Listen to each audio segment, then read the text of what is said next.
So, a lot of things have made me cry in the past 2 weeks, starting with episode 3 of season 3 of The Summer I Turned Pretty. What was up with that? The way everybody just left Conrad standing at the restaurant was horrible. I mean, I know that everybody was angry at Billy and Jeremiah's engagement, surprise engagement announcement. Spoilers if you haven't watched the episode yet. That's one thing that made me cry. I also watched the movie Love and Other Drugs, the one with Jake Gyllenhaal and Anne Hathaway. That movie also made me cry. You know, at the end, the love confession scene, it like tore me to pieces. Justin's monologue from Just for the Summer, that also made me cry. I'm gonna rant more about Justin in my July wrap up. Watch out for that. Justin is amazing. I love him so much. Then what else made me cry? Oh yeah, the plot twists in the Inheritance Game series, which I'm currently reading. The one with Toby and Avery, if you know, you know. It made me cry so bad. Like, why? I mean, it wasn't like anything that, intense, but like, I don't know. I was like feeling the way the character was feeling, and I couldn't stop crying at the plot twist in the final gambit. Anyways, all of this got me thinking about books that have made me cry. I cry to a lot of things. It's not very often that I cry, but when something is emotional, then I like fully let out. I cry. Songs make me cry, movies make me cry, TV shows, and of course books. I mostly end up crying when I'm reading books because books pack that emotional punch that you don't really get to see in movies or TV shows. And that got me thinking about books that have made me cry. And there are very few books, and these books are like so good, so I thought, why not make a video talking about all of them. Books that have you just closing them and staring off into space, wondering what just happened, and tears streaming down your face. If you like pain like that, then these books need to be on your radar if they already aren't. First book is The 7 Husbands of Evelyn Hugo. If you've heard about this book, because this book has a lot of hype and it deserves the hype that it gets, this book is a masterpiece. Like, I feel like in years to come, this book might end up becoming a classic of sorts because that's just how phenomenal it is. This book is the story of Evelyn Hugo, who is a reclusive actress now in her 80s, and she agrees to an interview. And this is pretty big because she hasn't agreed to an interview in years, but finally she's decided to agree to an interview now. And her one condition is that she only wants to be interviewed by Monique Grant and no one else. Now, Monique is a lowly journalist. She's not really popular, so she is also surprised as to why Evelyn is asking for her, but this is too good of an opportunity to pass up, so she decides to meet Evelyn. And Evelyn tells her, lays out the terms that, I'll give you the interview you want, but in return you need to do something for me. So Monique is like, what? And Evelyn tells her that you need to write my biography. And Monique is surprised, like, why would you want me to do it? Like, there are so many other journalists and writers out there who are 1,000 times better. I'm not even that good. Like, have you seen my position at the magazine I work for?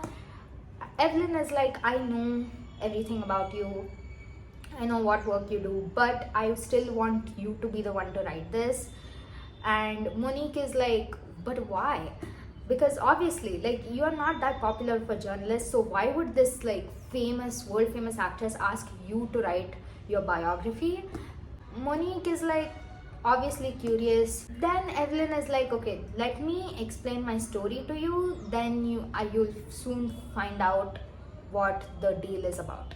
So that's how the novel starts. Evelyn starts narrating her story from her journey to Hollywood and what happened while she was an actress, and of course the titular 7 husbands.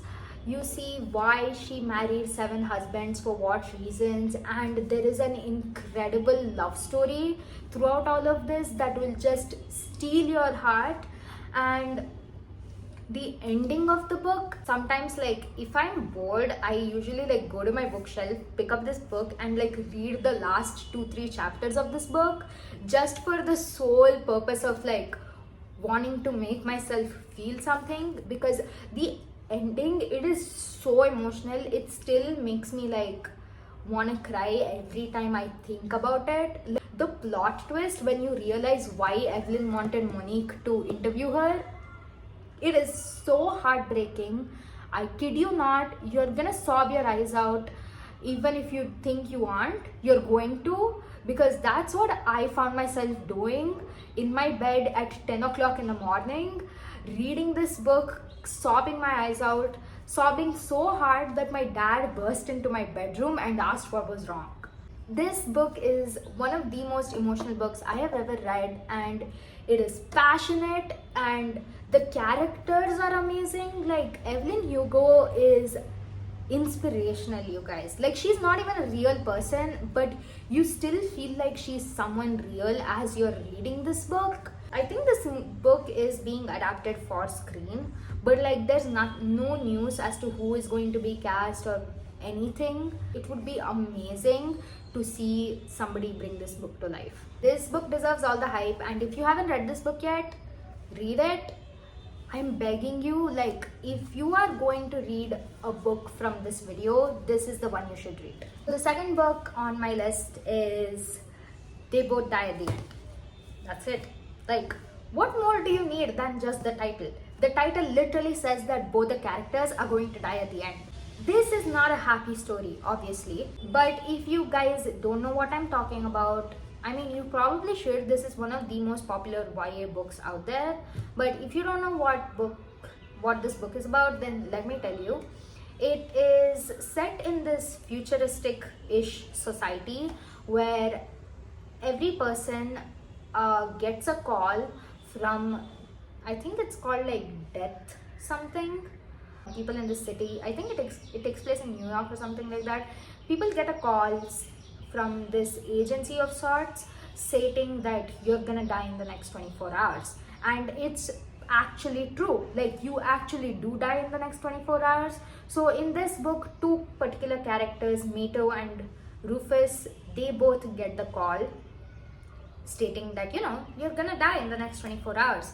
And they end up finding each other on this like Find a Friend app, which is used to find a friend to spend your last 24 hours with. So these two guys find each other on the app, and the whole day and the whole book is about them spending their last 24 hours together. There's like timestamps on each and every chapter, so you see like how they're literally spending those 24 hours together.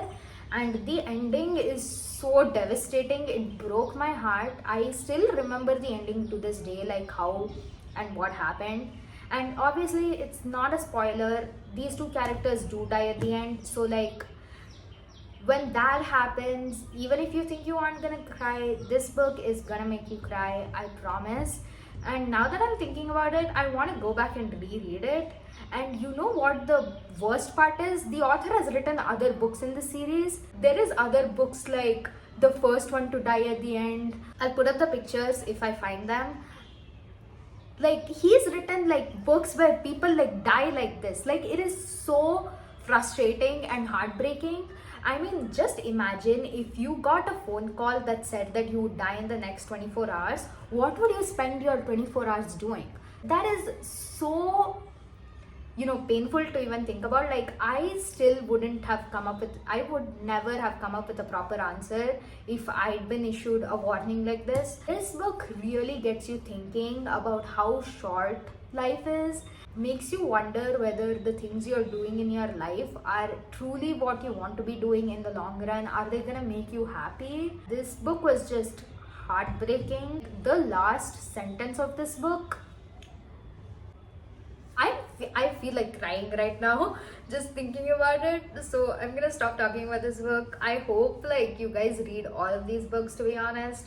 Okay, so the next book Again, super sad. It's You've Reached Sam by Dustin Tao. I read this book, I think, like 2 years ago, and the ending, again, it all of these books still make me cry every time I think about them. And this book in particular is gonna tug at your heartstrings. It's essentially about Julie, who recently lost her boyfriend Sam. So he's dead, you guys. Like at the beginning of the book, he's already dead.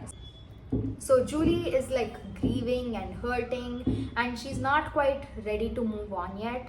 So what she does is one day she calls Sam's number just to listen to his voicemail, but surprisingly he ends up picking up the call. So his ghost or whatever in the afterlife, he picks up the call, and they have this like incredible connection and a second chance to say goodbye. The premise already sounds like magical, and also like they have this connection now. She has a second chance to say goodbye, but the connection is temporary, so she's going to have to say goodbye to him again, and it's so sad, you guys. Oh, I can't. The ending, the last monologue, Sam's monologue when he asks Julie to remember him. It is so sad, you guys. Literally, I feel like crying right now. That's pretty much the story. It is so emotional, and it's all about grief and loss and never wanting to let go. It's about second chances. Like, what would you do if you had a second chance to say goodbye to someone you once loved? This book is really moving, you guys. Read this one.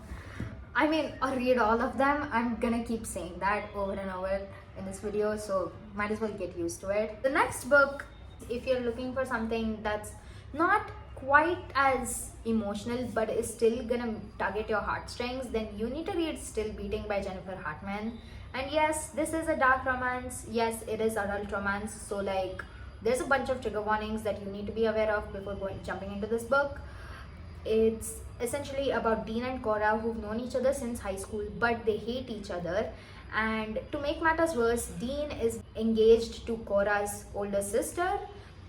And one day when they're at the bar, Dean ends up having to drive Cora home, and on the drive home they get kidnapped.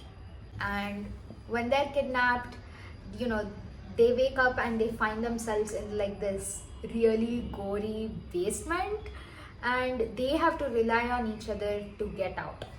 And obviously they're in captivity, and that's bound to create a connection between them, and that connection is what's gonna tug at your heartstrings.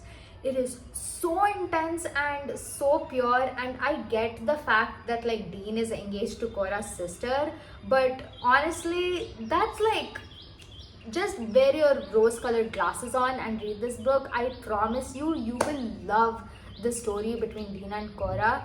The way they get out of captivity and their journey towards healing, and the chemistry and that connection between them is so strong and so good. You're gonna cry when you read the last chapter, you guys. It is so good. It's like bittersweet, you know, and they get their happily ever after. Obviously Jennifer Hartman writes some of the best happily ever afters. Like, they're very soft and nice. And this book is, like I said, read your trigger warnings, because there's a lot of dark stuff that happens in this book.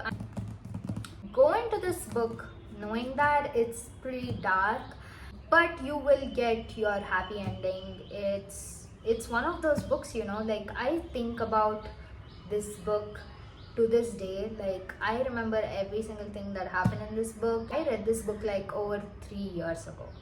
You guys, if you are fans of dark romances, then you need to read this book. It is so underrated, I feel, in my opinion. I don't hear a lot of people talking about it unless they're like fans of dark romances. It's gonna break your heart, but it's also gonna heal you. It's one of the best romances I've ever read. Then another book, this is not a romance, by the way. This book is called The Way I Used to Be by Amber Smith. I talked a lot about this book in my Pisces reading vlog, so you can check that out. And this book is essentially about Eden, who gets raped, when she is a teenager, and it's about her trying to cope up with what happened to her. Obviously, again, dark topics, so check your trigger warnings before jumping into this book. Her emotional suffering, totally on page. You see her trying to cope with what she's been through, and this book takes place over the course of like 4 years, I think, high school. You see all these like things that she's getting herself into, all these situations that she's getting herself into. People around her are like annoyed as to why she's behaving this way because they don't know what she's been through, and there's the only person who's ever truly kind of understood that she's hurting is Josh, but he also doesn't know like exactly what happened, and her journey to healing is emotional one. It's gonna tug at your heartstrings. I need to find other sayings for tug at your heartstrings. I feel like I'm saying that a lot, but it is. This book is so bittersweet, and I really liked this book a lot, you guys. Like, it's one of the better books I've read this year. This is not essentially a romance. There is a romantic subplot, with Josh. Otherwise, it's mostly like literary fiction. Jump into this book knowing that it's not a romance, and also check your trigger warnings because there's talk of sexual assault. You're good to go. So I thought this book also deserved to be in this video because, like I said, it's pretty emotional, her journey. Then I have 2 books by the same author, and that author happens to be Nicholas Sparks. Now, if you know Nicholas Sparks, I have never heard people like talk about Nicholas Sparks books. Surprisingly, I've heard people talk about the movie adaptations of his books. There are so many, but I've never heard like readers talk about his books, and I'm surprised. I'm gonna be the first one to take a step here and talk about his books. So the first book is A Walk to Remember. You guys would have already seen the movie, and if you cried watching the movie, imagine just how emotional it would be reading the book version of that movie. The book version, it's pretty short, by the way. It's not that long. There's like, I think only like 15 or 16 chapters in total. You can quickly like breeze through the book, but it's still gonna make you cry at the end. Like the last chapter, when I forgot the guy's name. In the last chapter, the main male character, the MMC, is like talking. That chapter was so good. Walk to Remember, if the movie itself made you cry, then imagine just how much the book would make you cry. And for those of you who've never heard of A Walk to Remember, you're living under a rock, but I'll tell you the plot anyway because I don't want you to live under the rock. I want you to like lift the rock and throw it away and go watch the movie or read the book. The book is about Jamie Sullivan, who is this girl, and she's super religious, and people at her high school make a lot of fun of her, including the MMC, whose name I absolutely cannot remember for some reason. They make fun of her, but then Jamie and this guy decide to team up for a play, and this guy sees Jamie in a whole new light, and he's like, oh my god, she's so gorgeous. And obviously their love story kind of starts that way, but then you find out that Jamie has a secret that she's been hiding that could potentially ruin their relationship and end it. And once you find out that secret, it's heartbreaking, and your heart breaks even more when you realize what the MMC does when he finds out her secret. And the ending of it all, it's gonna break your heart in the best way possible and also make you smile through it. So you need to pick up A Walk to Remember. And then the second Nicholas Sparks book that I'm gonna talk about is Dear John. I haven't watched the movie adaptation of this book yet, so let me know in the comments if it's really good. If you've read the book and watched the movie, tell me if the movie is just as good as the book or not. This book is about John, who is in the Marine, and one year, when he's back home for a break or whatever, in between he's back home for a few days, and he ends up running into this girl Savannah, and there's this like instant connection between them, and they decide that they're gonna give this thing between them a shot. And what you read next is them over the years trying to cope with this relationship of his while he's away at war. And you know how it's like with military guys, right? Like they could die out there, like trying to save people and like fighting in the war. There's that uncertainty that's there in this relationship, and you see them try to grapple with all that. And what made me cry is the last sentence of this book. It is so good, you guys. And what also made me cry while reading this book is the relationship between John and his father. Like at the beginning of the book, you see them kind of at odds with each other. They don't really connect that well because they don't have a lot of things to connect over. But then, with the help of Savannah, he ends up like reconnecting with his dad, and their relationship towards the very end, like their progression of that relationship, it's going to make you cry, you guys. I was sobbing the whole time I was reading this book. I love this guy's dad so much. It is so sweet, you guys, and the ending of the book is going to break your heart. It's kind of a bittersweet ending, I would say. Just know this book is gonna make you sob like a lot. A lot. Out of like all these books, I think this one I like made me cry the most. I'm just gonna leave it at that. The final book of this video is Love in Other Words by Christina Lauren. This book is, I think, the most emotional book that Christina Lauren have written. It's the story about Macy and Elliot, who've known each other since they were kids.